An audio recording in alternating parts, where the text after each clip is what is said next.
Hey, what's up, everyone? You're currently tuned into TBD on KCSB FM 91.9 in Santa Barbara and netnetradio.com out of Tijuana. Today, Lightalk and I welcome Mike James from the Exit Bags. How you doing, Mike? Good. How are you guys? Doing well. Yeah. Awesome. Somebody owes somebody a Pepsi there. I know, right? Mike, what have you been up to, dude? Like in the last year and stuff, how have you been? What's been occupying your time?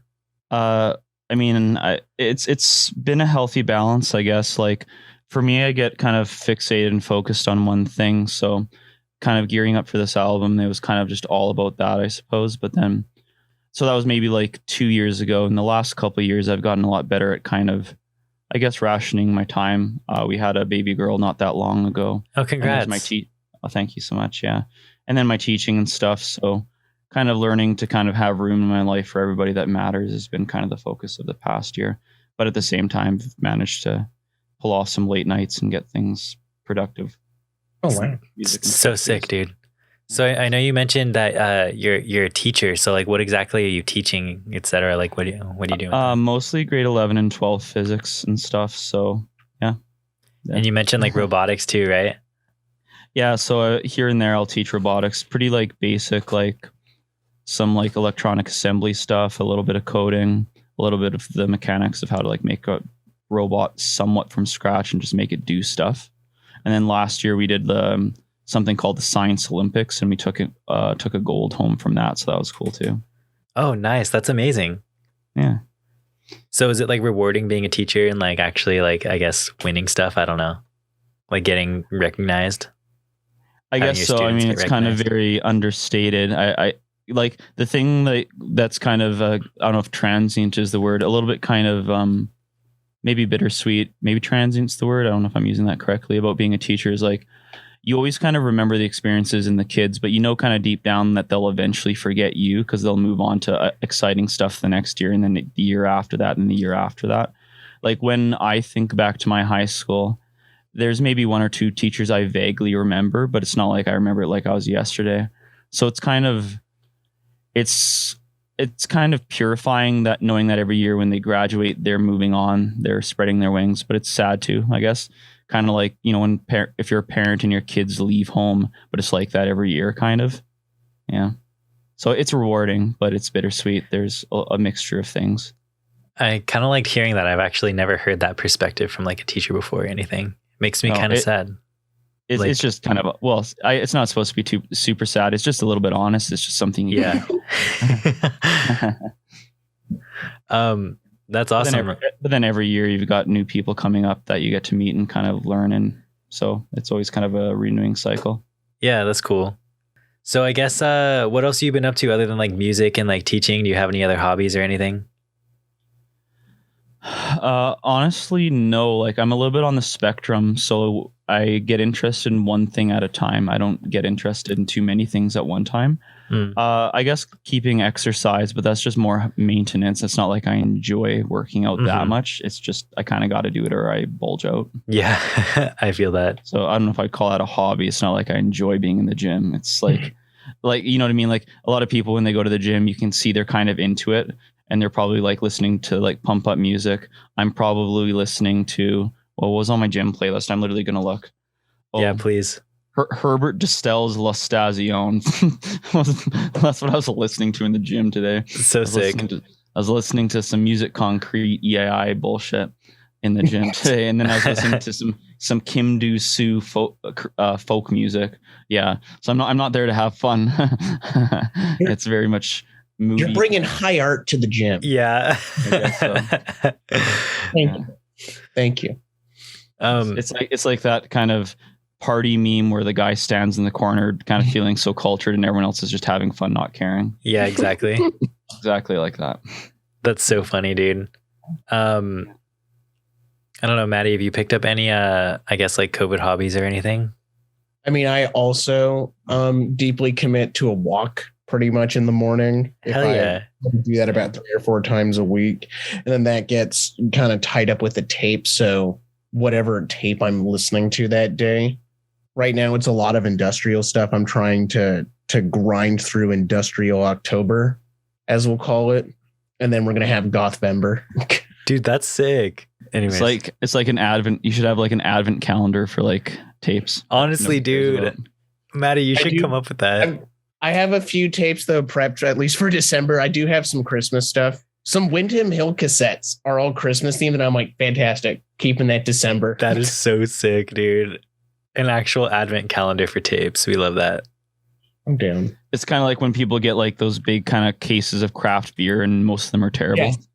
Oh, I want to do one of those because it would just make me angry. That beer again. So what is it? Like, you can buy it's like a gift you get if you hate somebody. Like, oh, here you go. Here's an advent calendar of beer that you have to drink, and you won't enjoy any of it. Is that actually a thing?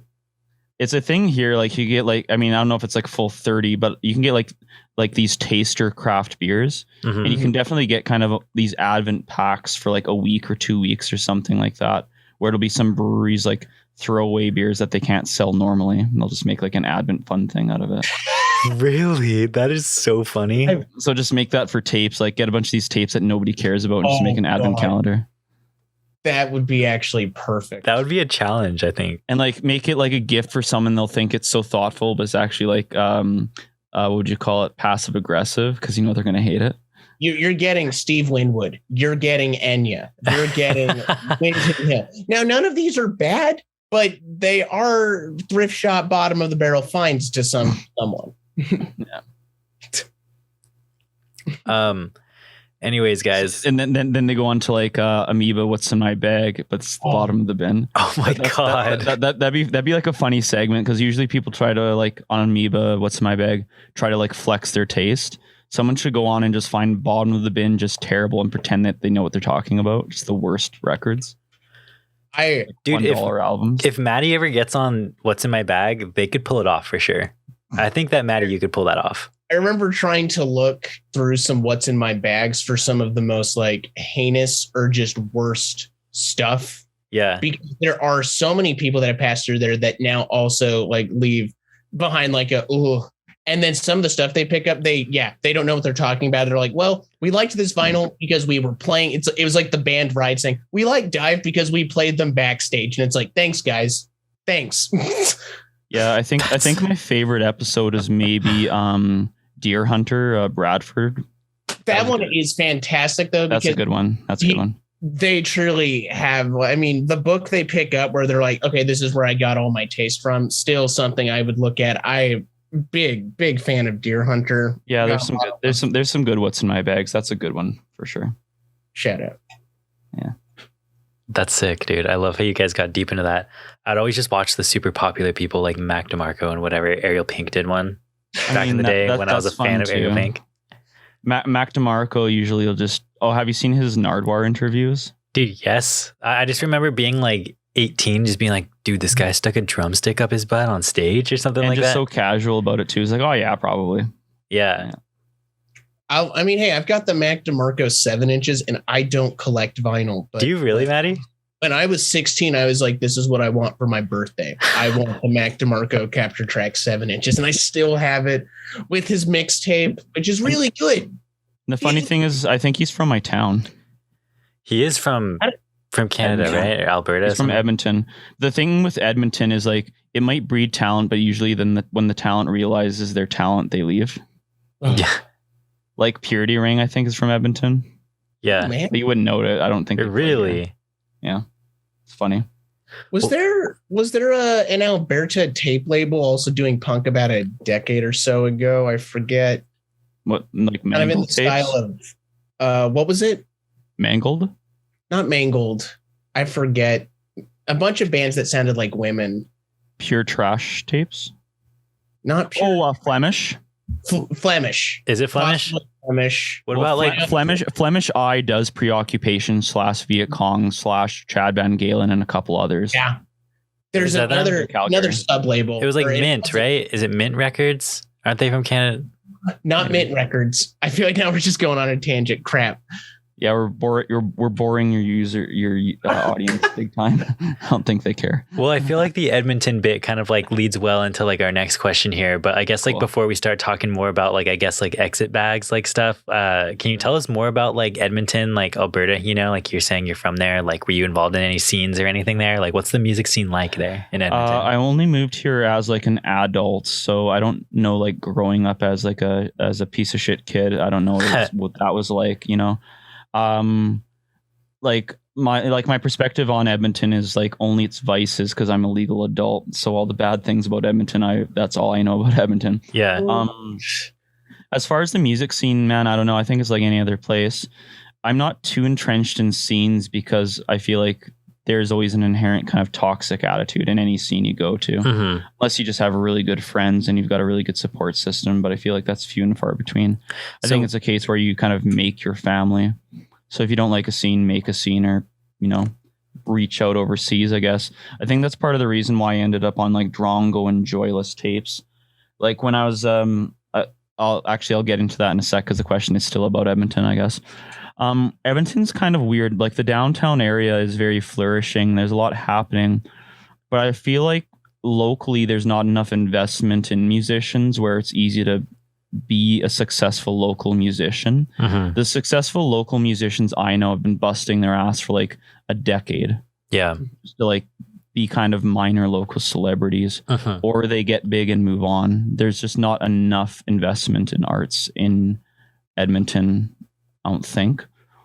But at the same time, I'm not too I'm not somebody who's totally grounded in like physical community. It's more mental, I guess. So like as I kind of like approached my adulthood, I made a lot of my friends like online because like I'd find weirdo music that nobody liked, but oh wait, there's actually a million other people that are totally into this.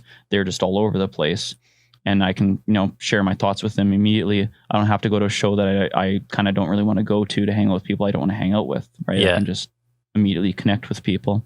I also have like extreme social anxiety, so going to shows is rare anyway. So what was I going to get into? So yeah, so part of the reason why Drongo and Joyous, so like those are my two labels. They're kind of a joint label. They're not a joint label, but this is a joint release between them. Yeah. So Drongo handling the tapes primarily, and Joyless Youth is handling the CDs. The CDs they just got, so check out Joyless Youth on Instagram if you care. The CD packaging looks really cool, by the way. I'm really happy with it. But Drongo and TBD or Drongo and Joyless Youth are both friends of TBD. So yeah, we love them. Yeah. You guys, anyone who's watched your show kind of probably knows the drill. So yeah, it's just interesting that it worked out with them because I don't live that close to them. Like I live in Alberta, Canada, and then Drongo's based in Seattle, and Joyless Youth is based in Iowa. So it's just kind of interesting, the kind of borderlessness of it. I mean, there's bigger bands that have labels in different continents too, so it's not that big of a deal. It's just funny that I didn't get to start with some small local labels. Just kind of funny how that worked out, I guess. I just think it's cool hearing your like perspective on like a music scene, you know, because we don't usually get that too much, where it's like, yeah, I kind of like avoided actual physical scenes and I kind of went straight to an online type of like happening or scene or whatever, you know what I'm saying? It's just my goals, I guess. Like it's not like I just what's the word? It's not like I'm a misanthrope or anything like that. I mean, maybe a little bit, but like, you know, you always feel like if you kind of like get a bit of a leg up or you're getting somewhere, then around every corner you look, there's someone who's going to be a little bit predatory or give you bad advice or try to like kind of weasel something out of you. So I'd rather just like, you know, kind of be in my own little room doing my own thing, kind of getting good on my own, I guess, for a little while at least, and just authentically building up a fan base rather than begging people to come to like my terrible show, you know what I mean? Rather people just want to come. So like that's kind of like my logic. That's where some of like I kind of draw a lot of influence from a lot of like the bands from like 10 years ago, that kind of back when people cared about like promoting music on Reddit and stuff. It doesn't really matter now, but like way back when that was like a legit way to promote music, was like on Reddit and Mew and stuff like that. You get bands building up like a lot of buzz entirely online, entirely grassroots. So when the album came out, like there'd be active interest, and then if they eventually go on tour, there's already active interest. They didn't have to like sell their soul for years and years doing terrible shows to begin with. So like Have a Nice Life were kind of like that. I mean, I'm sure they did plenty of terrible shows in their time, but they also put their focus on making some amazing music early on that took some time to catch some steam. But once it did, then they've got it made at that point. So like for me, music first, like I'd rather just go all in on the music. And if people like the music, then okay, I'll do some shows. If they don't care, then they don't care. That's cool, man. I guess like, let's back up just a tiny bit. How did you get into making music? So I mean, in like middle school, I played in like school band and stuff, but I wouldn't really count that. Probably around when I was 12 or 13, I like got my first guitar and like practice amp. I still have my practice amp. I use my practice guitar amp actually as a drum amp now. Oh, sick. That's cool. How I get kind of like the blown out kind of shitty post-punk electronic drum sounds. It sounds really good through a practice guitar Vox amp for some reason. I don't know. I'd always kind of wanted to do that. In middle school, we had kind of a band, a little band, I guess, but we mostly just played Halo 2 during practice. So that's kind of how we got that's how we got started. That's how I got started. And then I don't know. I have a hard time working with people creatively because I mean, you know, people want different things, I guess. Yeah. So it wasn't until I got into a little bit of kind of like Trent Reznor kind of headspace where you could just do everything yourself and be entirely like self-directed that I kind of started to make music kind of in its current iteration, like where I actually feel like I'm going somewhere with it. But I've been making music on and off for like 10 years. It's only been within the past few years that things have been happening, I guess. Nice. That's sick, dude. Yeah. So I guess like, were you guys like playing shows or any, like, where were you living before you moved to Edmonton? I've been in Edmonton like 9 or 10 years. Okay. Before that, I was like in a couple different places. I was in Quebec for a little bit. I was in New Brunswick for a little bit. I did high school in Saskatchewan, but for most of my childhood up until my teens, I was in British Columbia. Nice. Yeah. So were you playing music at all there? Was your band like playing or anything back then?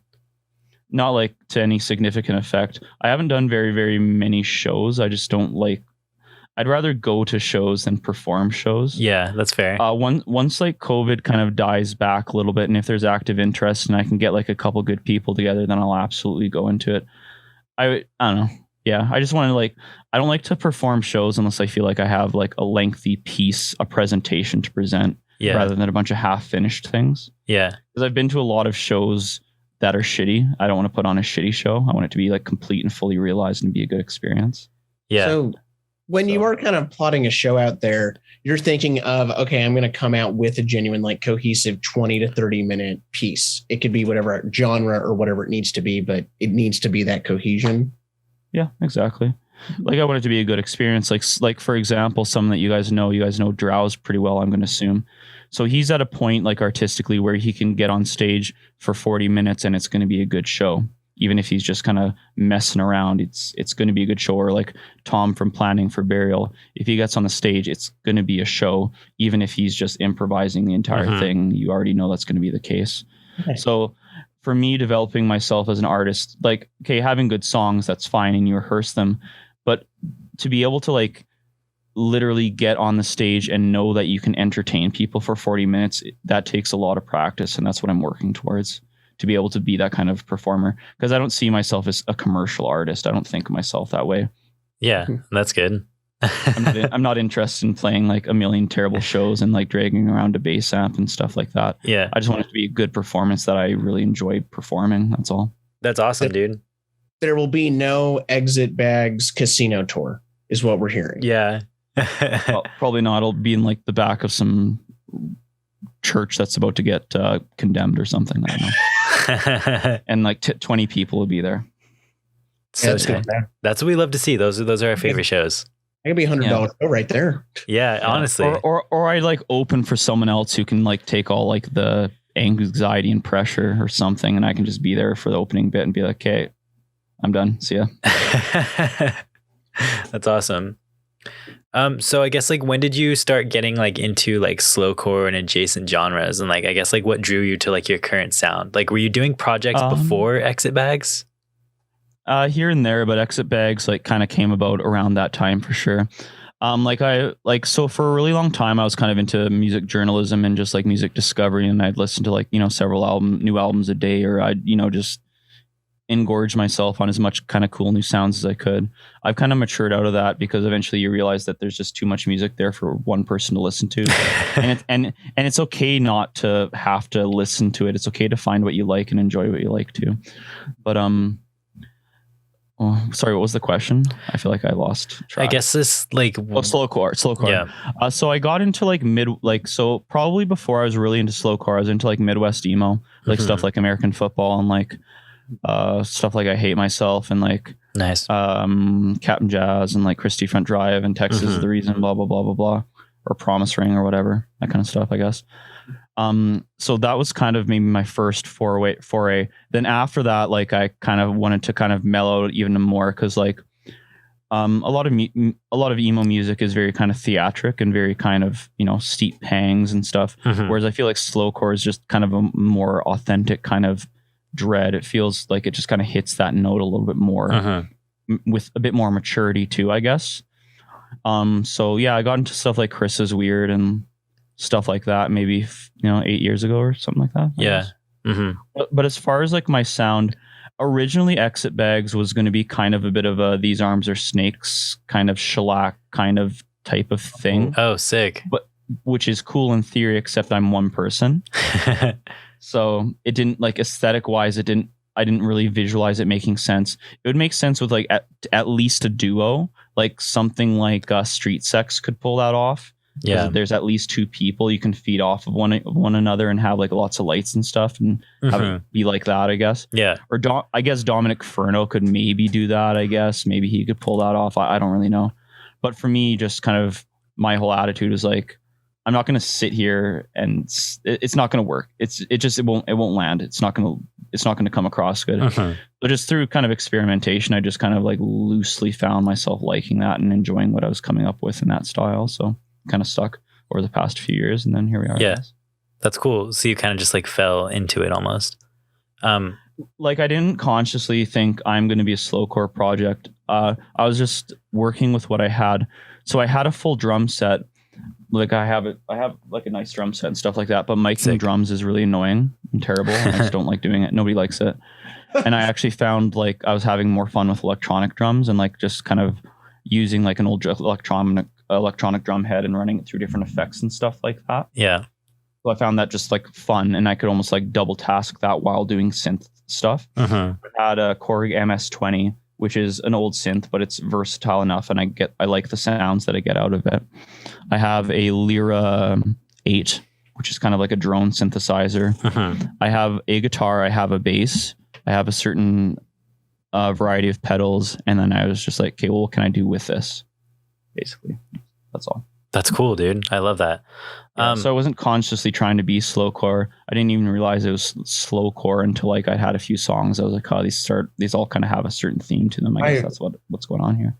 I like kind of the way though that you mentioned that, because so much I have a lot of difficulty with the term slowcore, which I think is oftentimes thrown around on some stuff that should just not be in the conversation. Or oftentimes it gets into weird territory where it's like, if you're trying to draw lines on this, you forget it's a context. So I oftentimes just like say the phrase slowcore is a context because people arrive at that sound in a variety of different ways between coding, between bedhead, between even to some extent, just Duster's ability to take lo-fi aesthetics and really push that out to kind of any realm. But the broadness of that and that spectrum and what then you get with Exit Bags there and what you're bringing up with just, these are all the instruments I've got. These are the drum sounds I'm chasing after on a machine. Like, bingo. Yeah, actually, and it's just, it's mid-paced and very indie influenced. So whatever, I just call it that. That's really cool, Maddy, that you like brought that up. I know that you mentioned that like slowcore is a context before, but I feel like I haven't heard you say that in a while, but it kind of just like clicked too. Cause I was like thinking like there's all these like different realms of like slowcore and stuff, but it's like, it's just a context, dude. Now you got it. That's sick. Anyways, so I was gonna say, were there any like notable records or anything that like you're listening to that kind of helped get the sound that you wanted? I tried not to do that too much because I know that I'd be tempted to kind of mimic it badly. That's cool. So when I was kind of in my recording process, like I kind of went through a music drought, not like like I was like Bon Iver and I lived in a cabin or something like that. But I just found myself obsessing over what I was doing and that. So, I mean, there's things that inspired it for sure, but it's more preemptive. It wasn't like during the recording I was like, I gotta fish for some ideas. I didn't really do it like that. I really didn't want to accidentally sound like I was ripping off other bands or something like that, which I knew if I like kind of sunk into like listening to like say a bunch of Nine Inch Nails or something, that would probably happen. I wanted it to be kind of just like, this is what organic, I got in my head. This is what I've got going on. This is what happens when I get into a studio. It's as uncontrived as can be. Hopefully people like it, I guess.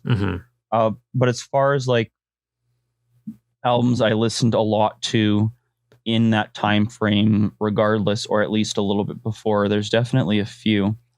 I mean, I think if anyone listens to this album, they'll probably get glimpses of Have a Nice Life. I think that's probably a bit of an inevitability. Their whole ethos of like not having a whole lot to work with. They had Logic on their computer. They had a handful of instruments, and they just made this amazing album and didn't really expect much of it. And we probably have similar things we like. They like kind of 80s post-punk, like Sisters of Mercy, Joy Division. They probably like Godspeed You, Black Emperor, that kind of stuff. So I think we have a lot of the same kind of teen year influences, I guess. So if I had to point to like one pretty important album, like that's a pretty important album for sure. Nice. There's key differences though. A lot of their stuff was digital presets, and my music's pretty much entirely analog. Oh, interesting. Yeah, so a little bit different in that aspect. Like their drums, I think, are presets. Mine, I use a drum, electronic drum, and all my effects are pedals or their synths or their modular or whatever. But whatever, who cares? That's just like the technical aspects of it. And then Drowse was pretty important to me, so it's really convenient that it worked out that he ended up doing the mixing for it. So like Drowse's Cold Air was a really big record for me because that was just him. He had creative partners, but the kind of his, not to talk him up too much because like he's a bit of a friend too, I guess, but his handle on atmosphere is maybe some of my favorite. I don't think there's many people that can do atmosphere quite like Kyle Bates can do. Yeah. And he's very humble about it, but I think he's maybe one of my favorite atmosphere creators right now. So what do you mean by atmospheric? Just the textures and things he thinks to put in and somehow work out. Like on Light Mirror, there's a couple sections that straight up sound like krautrock, and you wouldn't like that. That's a really odd choice, and he had to point that out to me, and I was like, huh. And then he used a whole bunch of like field recordings, a whole bunch of tape manipulation, pretty much like pulled out all the stops and just made it sound so organic and beautiful. I think a lot of times, like when it comes to like concrete musicians, they're experimenters and scientists first, but artists second. I think he's kind of the opposite. I think he's an artist first. I mean, my man's getting a PhD in music, so at CalArts. So I mean, it's like it. But I feel like it kind of just says he's an artist. Yeah, but a lot of people like that. Like they get into sound design and they get to the technical aspects, and then they'll put out like their pieces and stuff. He's been like he started as like probably a punk and metal musician first, and then he got into Drowse, and then he's like realizing he loves sound to this degree. He's got an interesting career arc. He's an artist first and like sound experimenter second, which I think is a good place to be. Yeah. I think he creates some pretty cool sounds as a result. So that's me talking him up a bit. Yeah. I just saw Drowse on Saturday, actually. With Sprain? Yeah.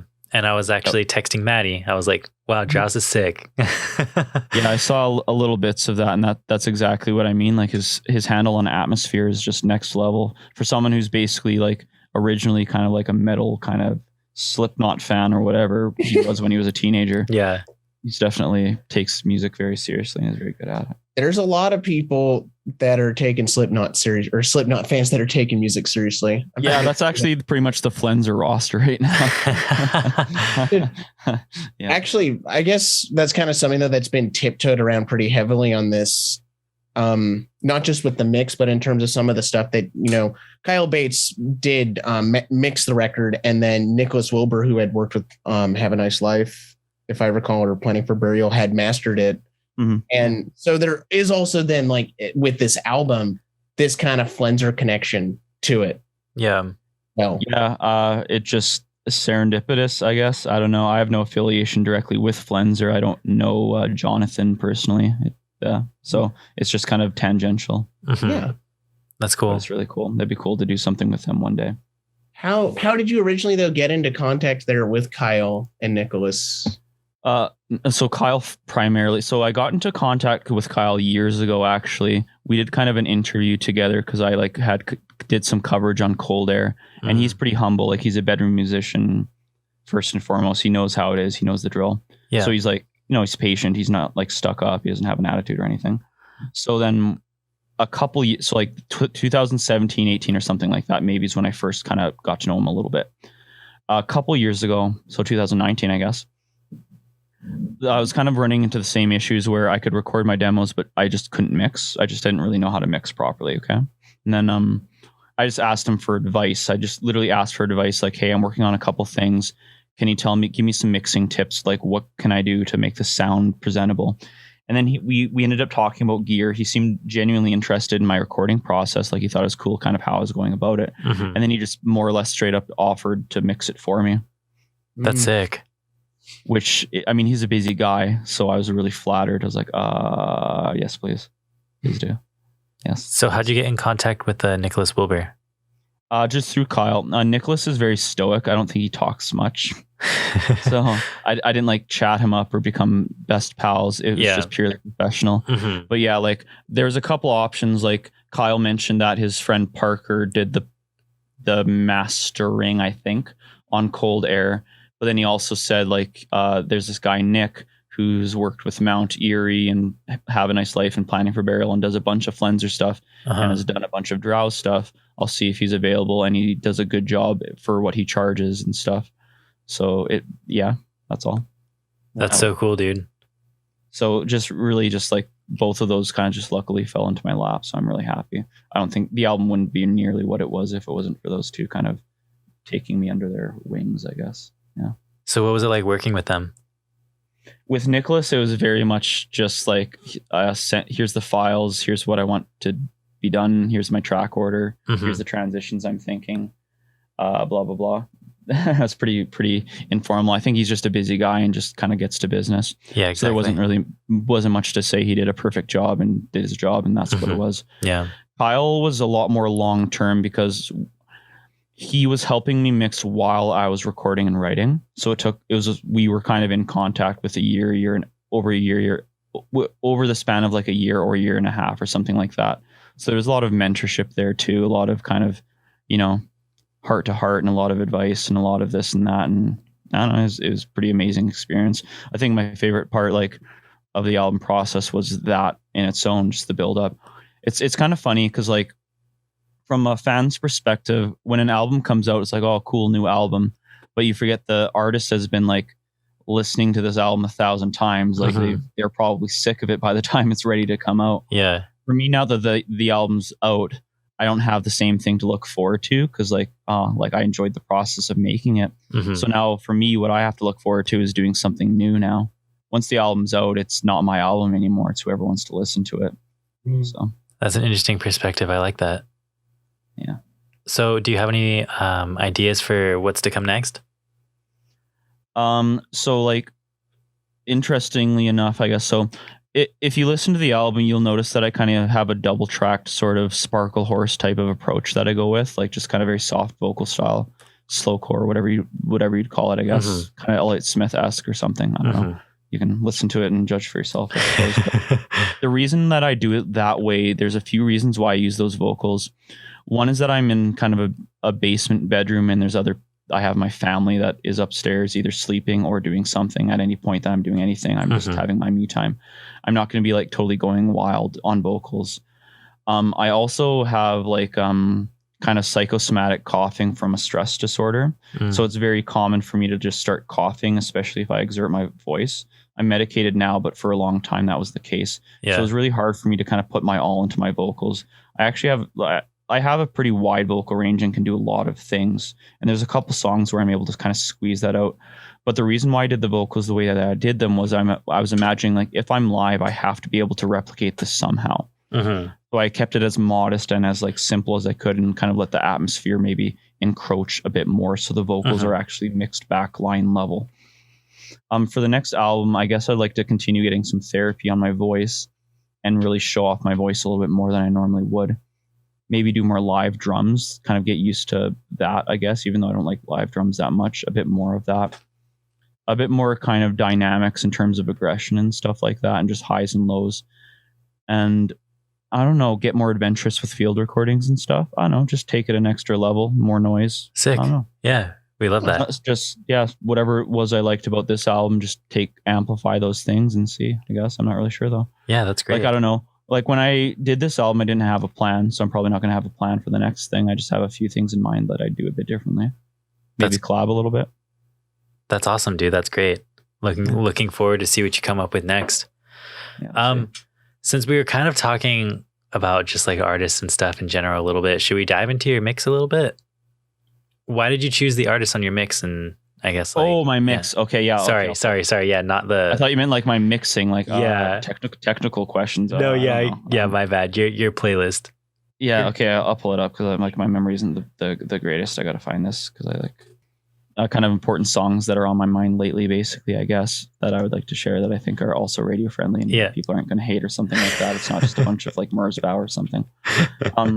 Yeah, we would have loved that anyways. If it was just a whole playlist of Merzbow, we'd be down. What could have been? No, I had some interesting choices, and I was like, are people just going to turn this off? I don't know. I don't want to ruin this guy's listener base with terrible choices. We're ready. Okay. Oh, awesome. Okay, I'll remember that for next time when I come back. Okay. So I chose Rain Leak from Drowse because I think that's my favorite Drowse song still. So that's a good song because I think he has like kind of a good kind of post-punk groove. His vocals are forward enough. He's got memorable vocal lines and good harmonies, but he also kind of has a really cool freeform song structure. Like the first half is very kind of noise pop, almost Black Tamarine-esque. Mm-hmm. And then he dips into like kind of a bit more improvised territory in the second half, and it's just a really interesting song structure. It's a really cool choice. It's got a really interesting high, and then a kind of a degraded, simmering low to it. So it's a really cool song, I think. And I like that album in general, but I like that song in particular.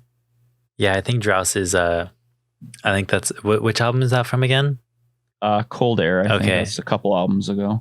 I'm talking him up a lot, but I hold him in high regard, so it comes from a genuine place. Yeah, that's sick, dude. Drowse is really cool. We hosted Drowse in Santa Barbara at one point with like Sprain. Nice. Yeah, it was really fun, and I thought it was cool because like his performance then was totally different from when I saw him a couple nights ago. Oh, darn. Yeah, it was cool because like I feel like when we saw him in Santa Barbara, it was all like improvised for the most part. But then when we saw him at Non-Plus in LA, it was more like he was trying to incorporate like his actual like songs into his like improvisation, you know, which was kind of cool. He was having like, I don't know, you could actually like recognize the songs, whereas before it was kind of just like an ambient set, you know? Yeah. Anyways, yeah, Drowse is really cool. You also chose Have a Nice Life, which is sick. We kind of talked about Have a Nice Life a little bit before. Yeah, Dan Barrett's a cool person. He's an interesting person. He's a little bit eccentric. I don't know exactly how I feel about him entirely, and I think that's a good thing. I think a bit of mystery is okay. I know he runs like kind of like these kind of self-help things that he kind of like runs with people too. I've heard about. That's what I was gonna say right now. My friend Chris, I got him really into Have a Nice Life and like Black Wing and stuff, and like Giles Corey, like all that, you know. Yeah. And he told me one day, he was just like, dude, I messaged, he was like going through some stuff, like some mental health stuff. And he like messaged Dan Barrett or whatever on Instagram. And he was like, dude, I've just been chatting with Dan Barrett about like mental health. And I'm like, oh, really? And he's like, yeah, dude, like he's a really nice, like supportive guy. And he added me to like this mental health support group that he runs. And I was like, oh, wow, that's really interesting. That's cool. Like I respect that a lot, you know? Oh, interesting. Because I feel like the subject matter of like his music is like so like you could tell that guy was going through some shit, you know? Yeah. And so you're obviously going to get like a ton of fans that are reaching out because they like resonate with the lyrics and stuff. And they're like, dude, I'm also going through stuff. And like, you know, I feel like I'm feeling the same sort of things that like your music is talking about. And so it's cool it's cool that he's so sincere about it. I didn't really realize that he'd go to those lengths. Exactly. That's what I'm saying. And I think it's really cool because, like, you know, when you're speaking about something that deep, you're obviously going to have people that are resonating, coming to you. Like, how did you deal with this? Like, that you're talking about in your music. And he's like, oh, well, you know, this is kind of how I dealt with it. And like, yeah. Sick. Anyways, so who is Kim Do-soo? He's a Korean folk singer. I really, really recommend. He has kind of a primitive style to him, but like the reason why, like, I don't listen to a whole lot of folk, but like folk that's like really, really, really, really bare bones and traditionalist, I think has kind of an interesting universal appeal to it. Like, I mean, like it's going to be grounded in stuff that's very esoteric and like you only would get if you were like lived there or something like that. But one thing that I like about kind of fairly traditionalist folk of any kind is it seems kind of stuck in a certain place or time, kind of a little bit behind modernization. And you kind of really get to the root of humanity. Like you get kind of a really distilled picture of human emotion and like, I know that sounds pretentious or whatever, but like when you listen to like really traditionalist folk, you're getting like the most pure, uncontrived, like anthropological kind of essence of like human suffering that you can possibly get, I think, with like really good folk music. So like I've been listening to Kim Do-soo a little bit. I don't really understand the lyrics, of course, but just kind of the essence of it is really beautiful to me. And he'll use vocal harmonies that because of his like kind of where he's from, you might not have heard before, or just little timbres that are a little unusual. He almost reminds me a bit of Comus in a way, like the guy from Comus, a little bit. Yeah. So I've been getting into his music a little bit and enjoying it, and that's all there is to it. Sick. Do you want to keep going down the list? Yeah, sure. So I also put The Pine down below. So The Pine, kind of similar era as The Saddest Landscape, but they kind of are even more, they feel a lot like how I felt in middle school, just like a bunch of friends kind of dicking around in their basement pretty much. But that song in particular almost sounds like the best shoegaze song that's not a shoegaze song. If that makes any sense. Like it sounds like a gazy song, which like everyone's doing now, but this probably came out before anyone was doing that kind of approach. Like before a lot of hardcore and punk bands were going shoegaze, they kind of were sort of doing it entirely by accident. Yeah, and that I really like that song. I think that's a good example of that as a turning point, even though not that many people care about The Pine, but still. Yeah, that's sick. Yeah. So I guess let's keep going. Sure. Next up, so we can talk about some of mine in a moment. I put Airs Blue. So Airs, that album Adore came out in 2013. I thought it was really, really underlooked, aside from like a handful of people who were getting into it. This is another example of like, I think originally they were like an atmospheric depressive black metal band at some point. Then they kind of made that shift. But again, this was before a lot of bands were doing that. Like now you have bands like Nothing and what are some other like random gazy kind of heavy bands? Drag. Like, do you know Drag? What? Do you know Drag? Yeah. Or like a Whir or like Kitty Sex, which is more pop punk, I guess, but whatever. Nothing. Or like Greet Death and whatever. Like there's a lot of kind of like Wednesday bands that could be on like Fearless Records, if you want to think of it that way, but are making gazy music now. It's kind of like almost like a meme now. But anyway, back in like 2013, so like 8 years ago, they were kind of doing that a little bit before that was catching on and stuff. And I just really like this album. I like this album and I like that song. I don't know what else to say about it aside from it's my jam. It's one of a handful of songs I can listen to every day and still enjoy, and it's been like 8 years, so I have to mention it. I love that, dude. How about this Clarice and Clarice and Maurice? Yeah. It's kind of like a bit of a mouthful. Like I know, dude. I don't know why I totally mispronounced. Oh yeah, okay. So this is a new album. Actually, this song is so wild. So what's the name of the song? Smaller Pools. What? Smaller Pools. Yeah, Smaller Pools. I was gonna say like Sitting Pools. Smaller Pools. Yeah, Smaller Pools. This is one of my favorite new songs. I can't get enough of it.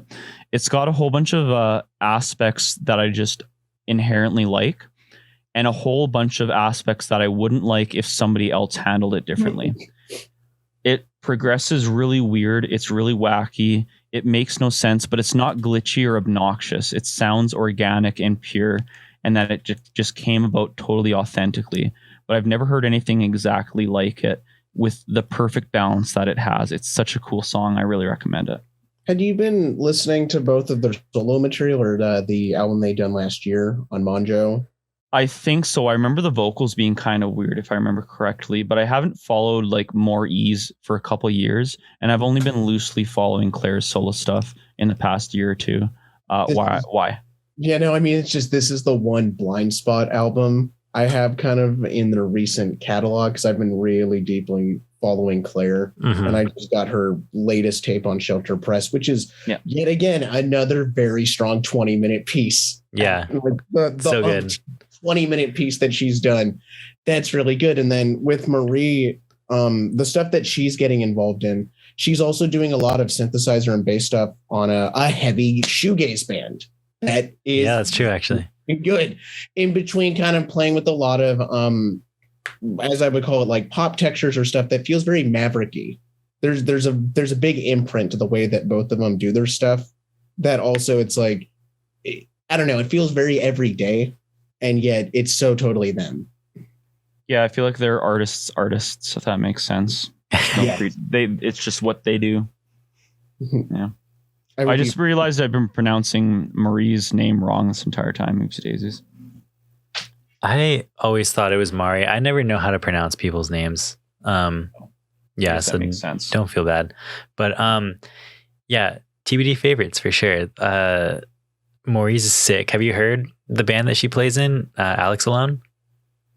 Alex Alone? No, I haven't. You should look up Alex Alone. They're on Polyvinyl, I believe now.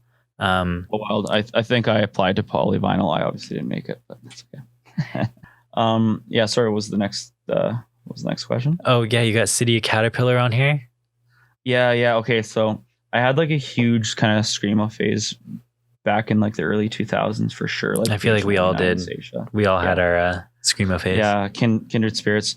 They kind of were one of the first to really, really do a really good job of mixing that with like post rock. Yeah. And just interesting sounds that bands of that ilk wouldn't try to do, perhaps.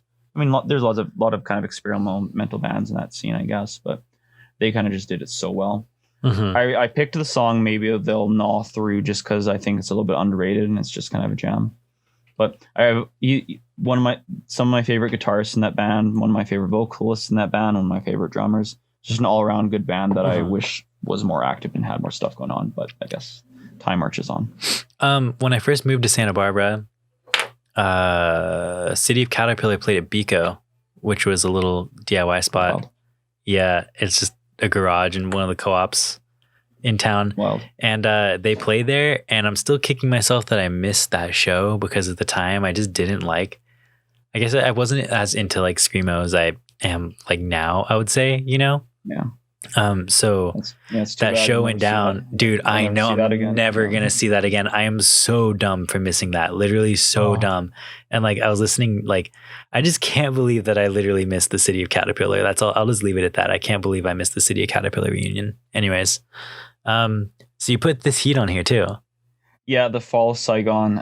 It's one of like that's my favorite album, the Blue and Yellow album. Yeah, and that's one of my favorite closers of all time. I like the Fall of Saigon because it really sounds like doesn't sound like an empire crumbling. It sounds like kind of a usurping. It sounds like something being destroyed, but insidiously being rebuilt by something else in the background. That's what that song sounds like to me.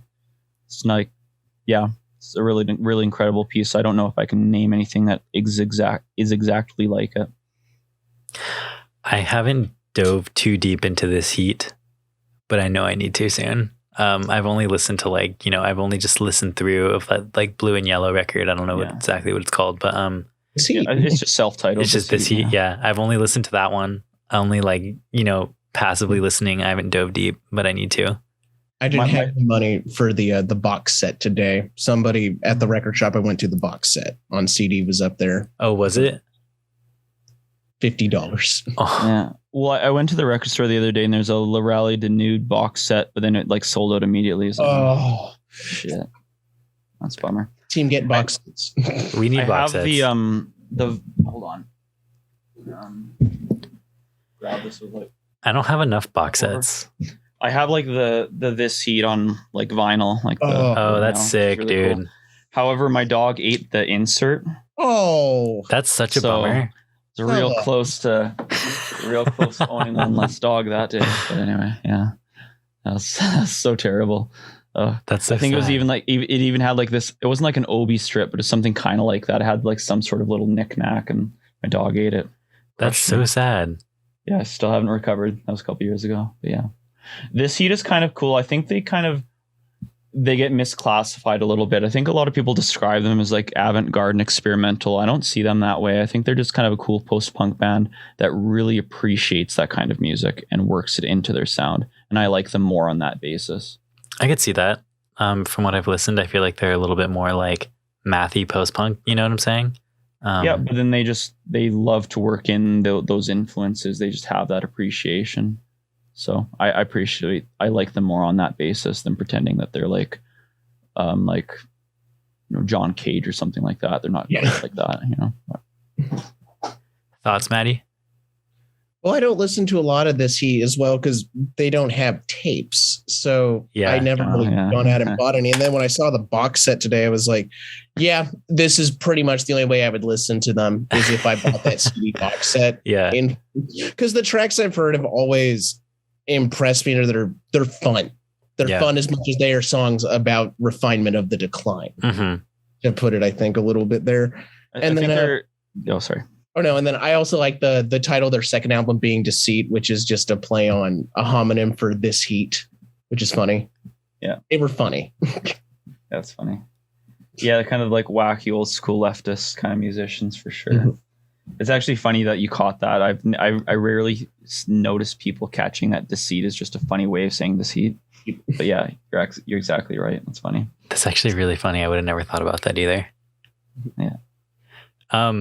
Anyways, I think that's about the end of the playlist, other than like the songs that we threw on for yourself. I think we only have one on there, right? So I mean, there's 9 songs on it, I guess. The singles that we put out, I guess I can talk about that a little bit. Like, how are we good for time? Yeah, let's do it. Let's talk about your record. Okay. I feel like we haven't dove deep into your record yet. Let's do it. Yeah, we can do a deep dive. I'll talk a bit about or do we want to do like track by track, or we don't need to do track by track. I mean, we can just talk about it in general. I know it's called Tower of Quiet, and split release with Drongo and Joyless Youth to TBD Friends. So so I mean, this is like my first like actual concerted effort at making an album that isn't terrible, I guess. Mm-hmm. So I took it kind of seriously. I guess you could say I got it mixed and mastered. So there you go. That's me taking it seriously. And then it's on the label and stuff too, I guess. And it exists in physical form somewhere. There's tapes around and there's CDs around. So there it is out in the world. So I put out a couple singles. I don't even totally understand singles and album rollouts. I just put out a couple singles because I guess that's what you do with. So, yeah. I put out Shingles. We can talk about that a little bit. That actually got a feature on Decibel, which is really cool. Sick. Oh, nice. Yeah. Just totally random. Like, why would they care? But they did, and that was really appreciated. That's sick. You wouldn't expect that. Yeah. Because I'm not Ozzy Osbourne or anything like that. That was really cool. And the guy did a really cool write-up for that, and that was a really cool solid. So I appreciated that. I'm not sure what it amounts to, but it's coverage, and I really appreciated the guy for Vincent for doing that write-up. That was really cool. He didn't have to do that. Heck yeah. And then I had like a video for that. We can talk about the video. Did you see the video for it? Yeah. Yeah. So like I don't do music videos really. It's not my thing, but it's nice to have kind of a visual artistic aid. So I just got some old kind of like bomb preparation kind of infomercial type video footage from like the 40s or 50s and kind of spliced it into kind of a narrative. And I got a friend to do that for me because I'm not good at video editing. That's kind of the basic theme, I guess. But yeah, that was the first single. That one was based largely on like the book of Job from the Bible. So, like the theme of, I mean, kind of my own twist on it. Because in the book of Job, like all these terrible things happen to him as kind of like a passive aggressive test, I guess you could say, that ends up being okay in the end, even though all his family died, but somehow he's okay at the end. So my just take on it, well, what if he wasn't ever okay in the end? What if it was just a test and that's that? So that's kind of loosely the plot line of it, I guess. That's cool. Yeah. And then I tried to kind of like incorporate that kind of like plot line into like how it is. It's kind of like a multi-part suite. It's like a 3-part song, I guess. That's actually really cool. Yeah. So then I tried to make the intro to be kind of something like Unwound would do. If you like listen to like early Unwound stuff, that kind of like ambient thing that they would do where they kind of sort of know what they're doing, but kind of sort of don't. I did a bit of that kind of glacial and icy and stuff. And then I went to kind of an industrial gaze kind of approach for kind of the main portion. And that was entirely by accident. I wasn't even really sure what I was doing. And then for the outro, I kind of wanted it to be kind of sort of an A. Guthrie type pastoral kind of ambient, kind of folky kind of little bit as the dust settles, so to speak. That's kind of the approach I went with that. That's sick. And so where can people hear the whole record if they want to check this out? So just for that song, it's on YouTube on the Drongo Tapes channel. It's also on the Exit Bags Bandcamp as like a streamable single. Nice. The whole album is as of when this interview will likely be published. The album is out on October 22nd, so it's kind of weird because I know this will be published in the future, but then it'll be a retrospective. But as of right now, as you listen to it, dear listener, it'll be on Exit Bags Bandcamp or Joyless Youth's Bandcamp as well. Hell yeah. There. I might get it on Spotify eventually. I might, do that just for accessibility, just so people can hear it if they wish to. I prefer if people just steal it than listen to it on Spotify, but options. Yeah. Mm-hmm. Hell yeah. Well, that's awesome. I guess we can chat real quick too about how you got in contact with the homies at Drongo and Joyless Youth. Yeah, sure. So I got in contact with again through Kyle. So Kyle knows Taylor Mousy, I think his name is, from Being Alone. Mm-hmm. And he'd put out something on Drongo, and that just seemed like a decent fit. So he put me in contact with Elliot, and we just got to chatting. He heard the album and really liked it. But Elliot primarily does tapes. Yeah. That's kind of his deal. He likes to do tapes. So, and I was interested in I'd like to do CDs too. Like, I'd like to see how this is on CD. Maybe I could sell some CDs. Who knows? I don't know. Yeah. So he thought, he doesn't really want to do CDs, but he always kind of wanted to do a split release or a joint release with Joyless that had always kind of been in the back of his head. So they randomly met at a show and got to talking, and then I guess the rest is history. Yeah. They met at the show that we threw, actually. I think so. Yeah. Yeah. I think so. Yeah. Wow. That's really cool. I like how this is all just like full circle, dude. That's kind of sick. Yeah, it's like one little club, I guess. Yeah. I know, dude. It's so interesting. Yeah, Chris flew all the way out from Iowa to come to our show in Ventura with wild. Yeah, it was like spraying eye candy, poorly drawn house. And that's kind of like what I mean when I talk about like the whole kind of like local scene aversion type thing. I mean, if you have cool local scene, cool. If you don't, then you can find one and make one. So like just fly out. Yeah, exactly. Yeah, fly out somewhere or drive out somewhere. Yeah, and just like talk to like-minded people. There's nothing wrong with that. Yeah, this online slowcore scene is kind of sick. It spans like the whole United States. It's kind of cool. Yeah. Yeah, it's wild. Big enthusiasts. You know who's actually coming through Santa Barbara in terms of slowcore though, that like we have nothing to do with? Idaho. Oh, that's right. Idaho. They're playing in Santa Barbara. And I'm just like, what? Who is putting this on? They're playing at Soho. I mean, I guess they're big, so they probably were seeking out actual venues. But yeah, crazy. As well. It's funny to imagine that there's a slowcore scene. Like for a while, I didn't even know that. I thought it was more of a 90s thing. But then you realize, oh, no. If there was something that happened in the 90s, it's going down in the present too. For sure. Yeah. There's going to be a giant touring festival. Just wait. Codeine's getting back. Everyone in Bedhead, they're going to disband the new year. They're doing it. That would be so sick if there was a Bedhead reunion. It would. Anyways, I think that just about does it for all of the questions that we have here. You about ready to take some like listener questions, Mike? Sure. Yeah. Let's go for it. Okay. Yeah, they're nothing crazy. Maddy, do you want to take one? We'll start off, I guess, with, I don't know who sent them. Oh, yeah. It'd be funny if I sent them all myself just to talk to myself. I know, right? Like, how are you so great? Oh, well, thank you, dear listener. So this one says best or favorite obscure word. I like the word emblematic. I don't know why. I find I use it in everyday conversation and nobody does. And I don't know. I like that word. Emblematic. It's not obscure, but it's not in common you wouldn't say it in a normal sentence without looking like an idiot, I don't think. So what's the definition? How would you use it in a sentence? You'd say it like serves as a good representation of something. Yeah, makes sense, like an emblem. So like let's say you go to like a really kind of gentrified like kind of restaurant area and you look at like a Taco Bell and you could say this Taco Bell is emblematic of the cultural decline of this downtown area. Yeah. No, it's not. That was good. Yeah, that came off the top of my head, really prepared. Yeah, that actually was a really good answer. That's dope. There we go. Yeah.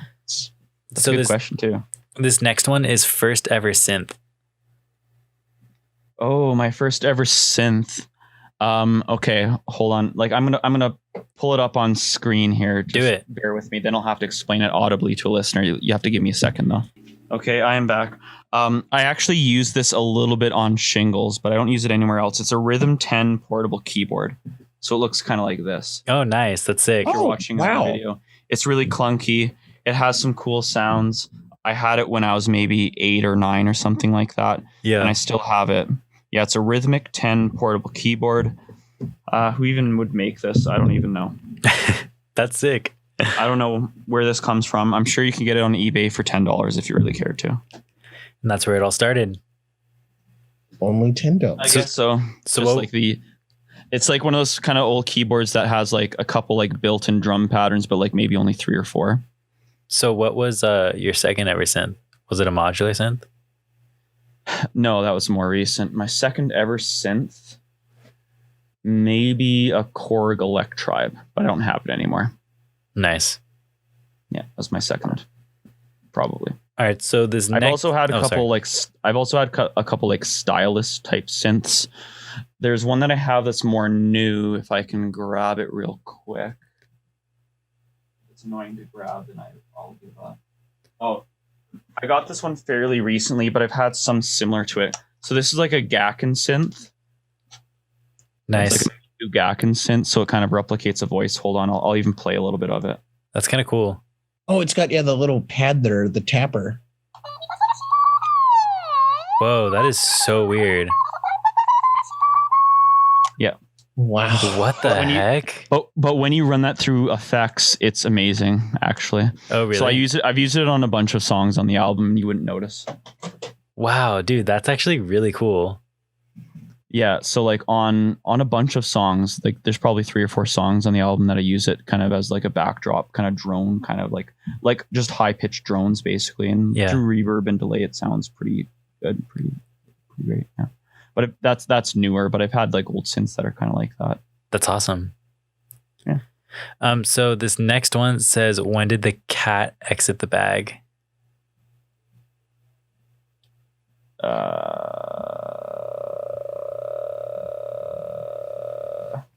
I don't know how to answer that aside from groaning. That's the perfect answer. Thank you. That's good to me. Yeah. Thank you, Lawrence, for asking that question. So this next one is, who hurt you?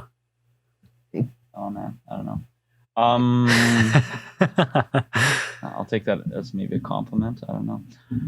Nobody in particular. I think my kind of issues are pretty like self-contained. Like I have extreme social anxiety and general anxiety disorder. I don't think anyone particularly hurt me. When I was about 3 years old, 2 or 3, I went into the foster care system, and I pretty much grew up in foster care. So that is interesting because it teaches you a weird kind of intermittence of like love and belonging that kids shouldn't have to feel. Like you shouldn't have to feel like you can only be loved for a year at a time by this person and that person. Then it kind of comes and goes. So you really lose a sense of constancy that way. So nobody in particular, but like that experience growing up definitely has left a mark that I'll probably never get over. Yeah. Yeah. That was a good answer. I'm sorry you had to go through that. Yeah, even though that was like kind of a ironic question, there's a reality to it. No, I like that. That was really good. Thanks for answering that. So that's about all we have for listener questions. I guess before we wrap up here, how can people keep up with all things the Exit Bags? The internet exists, I guess. I don't know. I don't do too much. They can follow my Instagram. It's just the Exit Bags, I guess. or they can check out the Bandcamp. And yeah, I don't know. Like, I'm not like I'm fairly like kind of insular, and I kind of just won't do much unless I feel like I have something worth sharing. So there's not much to follow. Like, check out the album, and in a couple of years there'll probably be another album. If there's shows coming up, then I'll probably post them somewhere, and someone will post them somewhere. That's all there really is to it. There's too much music out there to focus on any one artist. So if you like my music, check it out, and if not, there's plenty out there. So keep listening and enjoy what you listen to, I guess. Or, life's too short. There it is. And that's about all we have for today. Thanks for tuning into TBD on KCSB FM 91.9 every Sunday, 4 to 6 p.m. and NetNet Radio every Saturday, 4 p.m. This is Mike James from the Exit Bags from Edmonton, Alberta, Canada. Thanks again, Mike. And thank you. Peace.